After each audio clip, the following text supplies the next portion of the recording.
Il est 8h33 lors de la revue de presse avec vous Maxime et avec un homme qu'on retrouve ce matin en une de Libération et du Figaro. Lunettes de soleil, la moustache est grisonnante, petit signe de la main à destination de ses supporters, la revanche du sultan, titre Libération.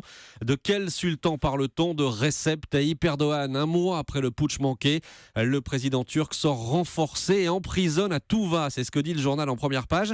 La purge qui a lieu en ce moment est implacable et elle a une conséquence inattendue.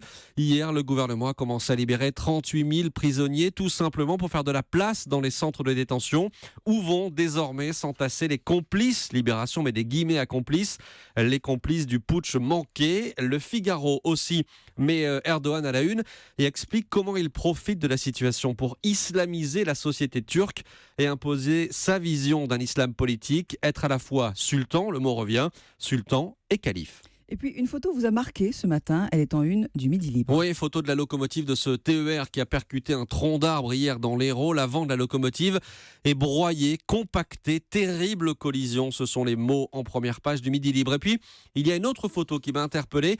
Elle est en une de Nord Littoral sous ce titre « Les Calaisiennes, adeptes du burkini en 1900 ». Nord Littoral a exhumé des clichés des plages françaises du début du siècle dernier. Les femmes se promenaient entièrement vêtues, la tête recouverte d'un foulard. Une question fait la une du Parisien ce matin. Le Parisien qui invoque les esprits. Esprit olympique, es-tu là? Là voilà la question.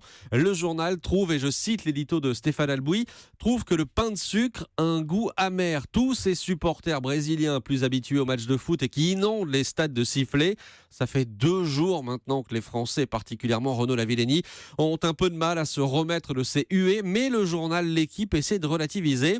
Les vrais dangers qui guettent, ce sont le dopage et le sport business, pas une bronca un peu chauvine.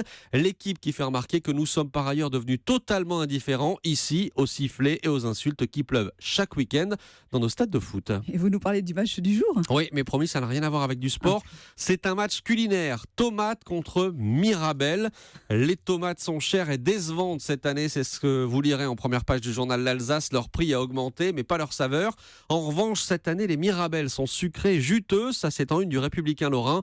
La récolte des Mirabelles a commencé. 250 producteurs. C'est parti pour 5 semaines de récolte. Et ce matin, on souhaite évidemment bon courage aux milliers de saisonniers. Et on peut commencer à faire des tartes donc. Oui, par exemple, ou des confitures.